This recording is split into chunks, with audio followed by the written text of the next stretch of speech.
Subscribe कीजिए astro Gemini channel को और बेल का बटन ज़रूर दबाइए ताकि नए वीडियोस के नोटिफिकेशंस आपको जल्द से जल्द मिल पाए। नमस्कार दोस्तों, आज मैं फिर हाजिर हूँ आपके अपने channel astro Gemini the cosmic healer में।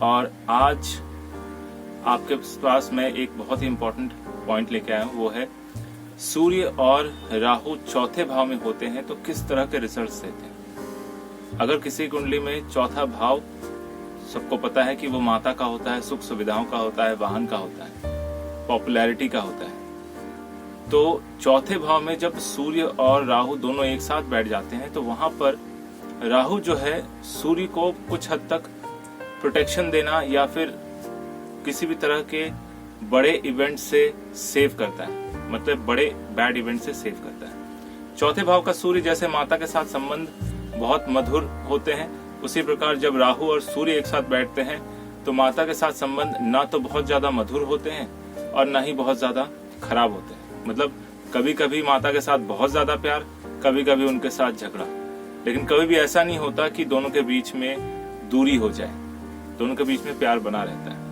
नॉर्मली राहु जो है सूर्य के साथ जब बैठते हैं तो सूर्य के गुणों में वृद्धि करते हैं, लेकिन वृद्धि के साथ साथ वो कुछ ऐसे इवेंट्स को भी देते हैं जिससे सूर्य की जो बुद्धि है या सूर्य का जो ईगो है वो जरूरत से ज्यादा बड़ा भी ना हो। जैसे ऐसे लोगों को अपने दोस्तों से चीट करने को हो सकता है, मतलब कि ऐसे लोगों को इनके दोस्त किसी भी तरह से चीट करते हैं। हालांकि बहुत बड़ा चीटिंग नहीं होता या बहुत बड़ा अमाउंट या बहुत बड़ा धोखा नहीं होता जिससे व्यक्ति को सदमा लगे, लेकिन छोटा मोटा चीटिंग जरूर होता है जिससे वो समझ लेता है कि उसका दोस्त उसके साथ है या उसके अगेंस्ट में है।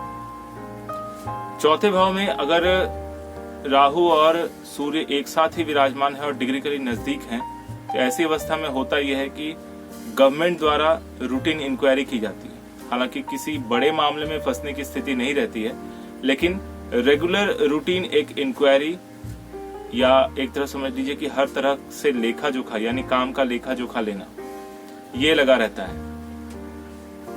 चौथे भाव का सूर्य राहु जो है व्यक्ति को मेजर कोई एक्सीडेंट नहीं देता।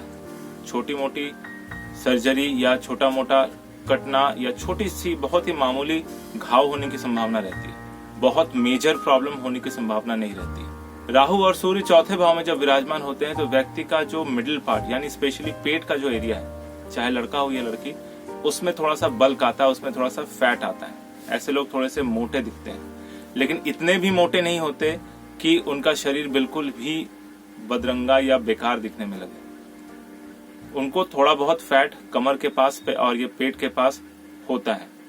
राहु और सूर्य चौथे भाव में जब विराजमान होते हैं तो ऐसे लोगों के पास सुख सुविधा के साधन जैसे वाहन, अपना घर, ये तो होता है। इवन राहु जो है यहाँ पर एक या दो प्रॉपर्टी दिलाने में भी काफी ज्यादा हेल्प करते हैं, लेकिन कहीं ना कहीं पेपर वर्क में थोड़ी बहुत गड़बड़ी होने के चांसेस होते हैं, क्योंकि राहु जो है वो धोखा का भी कारक है। इस वजह से ऐसे लोगों को प्रॉपर्टी खरीदते वक्त हमेशा प्रॉपर पेपर को चेक करना है, नहीं तो पता लगा कि आप जिस प्रॉपर्टी को खरीद रहे हैं वो किसी और को ऑलरेडी बेची गई है। तो इस तरह के सिचुएशन में जब भी पड़े तो बहुत ज्यादा अपना दिमाग अलर्ट रखें, नहीं तो आपके साथ भी चीटिंग हो सकती है। राहु सूर्य चौथे भाव में जब होते हैं तो व्यक्ति के अंदर ईगो की स्थिति जो है वो नॉर्मलाइज रहता है, बहुत ज्यादा बढ़ता भी नहीं है और बहुत ज्यादा कमता भी नहीं है। जैसा होना चाहिए वैसा ही होता है। नॉर्मली राहु और सूर्य का कॉम्बिनेशन शनि और सूर्य के कॉम्बिनेशन के जैसा ही ऑलमोस्ट होता है, लेकिन शनि और सूर्य में थोड़ा सा वो वायलेंट हो जाता है या बहुत ज्यादा वृहद रूप ले।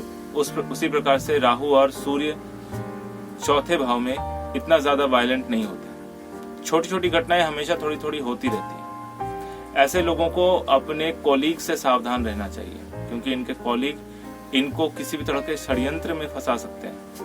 हालांकि षड्यंत्र बहुत बड़ा नहीं होगा, वो मेजर बहुत बड़ा प्रॉब्लम क्रिएट नहीं करेंगे, लेकिन ऑफिस पॉलिटिक्स में हमेशा आपको सताएंगे या आपके पीछे पड़े। अगर राहु और सूर्य की दूरी ज्यादा हो, जैसे 15-20 से ज्यादा डिग्री में हो, तो ऐसी अवस्था में विशेष रूप से एक दूसरे को ये कोई नुकसान नहीं पहुंचाते, ये इंडिविजुअली अलग अलग फल देते हैं। तो ऐसी अवस्था में व्यक्ति को हर चीज में बैलेंस करके चलना चाहिए और राहु और सूर्य का जो डिग्री है उसको प्रॉपरली चेक करके ही फलादेश होना चाहिए। तो आप भी देखिए कि आपकी कुंडली में राहु और सूर्य चौथे भाव में विराजमान है कि नहीं। अगर विराजमान है तो आपके साथ भी ऐसे ही सिचुएशंस हो सकते हैं। इसका बहुत बेहतरीन इलाज ये है कि आपको करना इतना है कि हर सुबह उठकर अपने पिता के पैर छूने हैं, क्योंकि चौथा भाव जो है, क्योंकि सूर्य जो है वो पिता का कारक है और चौथा भाव है वो माता कारक है। तो हो सके